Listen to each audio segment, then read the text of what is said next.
ધોરણ 6 ગણિત પ્રકાશમાં પ્રકરણ 4 માહિતીનું નિયમન અને રજૂઆત. ચાલો આપણે આ પ્રકરણમાં વિચારો અને શોધો જોઈશું. જોઈએ પેલો અને વિચારો શોધો. પેજ નંબર 75 ઉપર આપેલ વિચારો અને શોધોમાં પહેલો પ્રશ્ન. નરેશ અને નવ્યાના સહાધ્યાયીઓમાં સૌથી વધુ લોકપ્રિય રમત શોધવા માટે તમે શું કરશો? ચાલો અહીં એક કોષ્ટક આપેલું છે ઉપર, જેમાં નરેશ અને નવ્યાના સહાધ્યાયી છે એ કઈ કઈ રમત રમે છે તેની યાદી તૈયાર કરેલી છે. એમાં લોકપ્રિય રમત કઈ કઈ છે?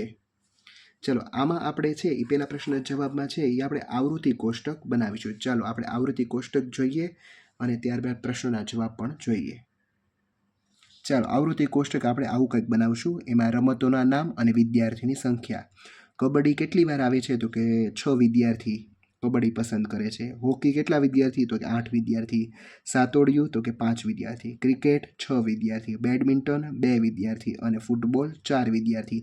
તો આપણને આ કોષ્ટક બનાવતા એવું લાગે કે આ કોષ્ટક છે એના ઉપરથી સૌથી વધુ લોકપ્રિય રમત છે તે હોકી છે, અને જ્યારે સૌથી ઓછી લોકપ્રિય રમત છે એ બેડમિન્ટન છે. બીજો પ્રશ્ન, તેમના વર્ગમાં સૌથી વધુ લોકપ્રિય રમત કઈ છે? હોકી.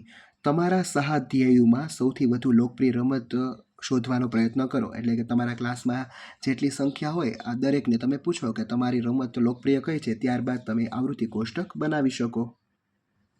ચોથો પ્રશ્ન, પરી નીચે આપેલા પ્રશ્નનો જવાબ આપવા માંગે છે. જે પ્રશ્નો માટે તેને માહિતી એકઠી કરવાની હોય તેમાં સાચું અને જરૂર ન હોય તેમાં ખોટું કરો. વર્ગખંડમાં તમારા જવાબોની ચર્ચા કરો. પહેલો પ્રશ્ન, તેના સહાધ્યાયીઓ વચ્ચે સૌથી લોકપ્રિય ટીવી શો કયો છે? સાચું. ભારતને ક્યારે આઝાદી મળી? જો આ સવાલ છે એ ખોટો છે. પછી ત્રીજું, તેના વિસ્તારમાં કેટલું પાણી વેડફાઈ રહ્યું છે? સાચું. અને ભારતની રાજધાની કઈ છે? તો આવા પ્રશ્નોનું આપણે આવૃત્તિ કોષ્ટક બનાવી શકીએ નહીં, એટલે એમાં ખોટું આવશે.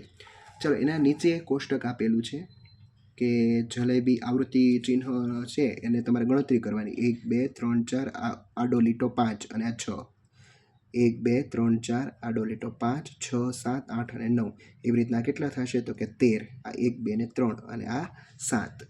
ચાલો હવે જોઈએ. કેટલા વિદ્યાર્થીઓએ જલેબી પસંદ કરી? 6. કેટલા વિદ્યાર્થીઓએ બરફી પસંદ કરી? 3. કેટલા વિદ્યાર્થીઓએ લાડુ પસંદ કર્યા? 13. કેટલા વિદ્યાર્થીઓએ રસગુલ્લા પસંદ કર્યા? 7. અને કેટલા વિદ્યાર્થીઓએ ગુલાબજાંબુ પસંદ કર્યા? તો કે 9.